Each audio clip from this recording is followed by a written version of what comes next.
அனைவருக்கும் வணக்கம். Welcome to Mrs கிச்சனில். இந்த வீக்கெண்டுக்கு ஒரு சூப்பரான கலெக்ஷன் வந்து நம்ம கொண்டு வந்துக்கிறோங்க. எவ்ரி வீக்கெண்டுக்கு ஒரு நியூ கலெக்ஷன் வந்து நம்ம கொண்டு வருவோம். இந்த வீக்கெண்டுக்கு நம்ம வந்து டைமண்ட் டிசைர் டப்பா தாங்க ஆஃபரில் வந்து நம்ம கொண்டு வந்துக்கிறோங்க. 6 பீஸ் கொண்ட செட்டு வந்து காம்போ ஆஃபரில் வந்து நம்ம கொடுக்குறோங்க. ஃபஸ்ட்டு 3 பீஸ் ஒரு செட்டோட காம்போ, நெக்ஸ்ட்டு 3 பீஸ் ஒரு செட்டோட காம்போவில் நம்ம வந்து கொடுக்குறோங்க. சிங்கிள் பீஸ் வந்து டெலிவரி கிடைக்குங்க. வாங்க, ஃபஸ்ட்டு ஒன்று வந்து 1 லிட்டர் கெப்பாசிட்டி, வெயிட் வந்து 430 கிராமுங்க. எல்லாமே ஏர்லாக் டைப்பில் வந்து நம்ம கொடுக்குறோங்க.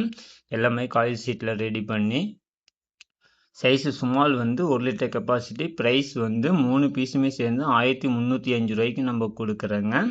நெக்ஸ்ட்டு 3ஓட ப்ரைஸு பார்த்தீங்கன்னா 2325 ரூபாய்க்கு நம்ம கொடுக்குறோங்க. காம்போ ஆஃபரில் சூப்பரான கலெக்ஷனுங்க. நம்ம வந்து ட்ரை ஐட்டம் எல்லாம் ஸ்டோர் பண்ணி வைக்கிறதுக்கு சூப்பரான கலெக்ஷனுங்க. கப்போர்டில் வந்து நம்ம பருப்பு ஐட்டம் எல்லாம் ஸ்டோர் பண்ணி வச்சுக்கலாம். மாவு ஐட்டம், கோதுமை மாவு, அரிசி மாவு, இது மாதிரி எல்லாம் ஸ்டோர் பண்ணி வைக்கிறதுக்கு ஒரு சூப்பரான கலெக்ஷனுங்க. நல்லா ஏர்லாக் டைப்பில் கொடுக்குறதுனால நமக்கு வந்து நம்ம எந்த பொருளெல்லாம் சிந்தாதுங்க. அந்த அளவுக்கு குவாலிட்டி வைஸு சூப்பராக இருக்குங்க. செகண்ட் ஒன் வந்து 620 கிராமுங்க, 1.8 லிட்டர். தேர்ட் ஒன் வந்து 820 கிராமுங்க, big size 2.7 litre. Fourth one வந்து லார்ஜ் சைஸுங்க, 1 கிலோ 440 கிராமுங்க, 4.2 லிட்டர். ஃபிஃப்த் ஒன் வந்து 6 லிட்டர். செவன்த் ஒன் வந்து 8.5 லிட்டருங்க. WhatsApp order. தேங்க்யூ.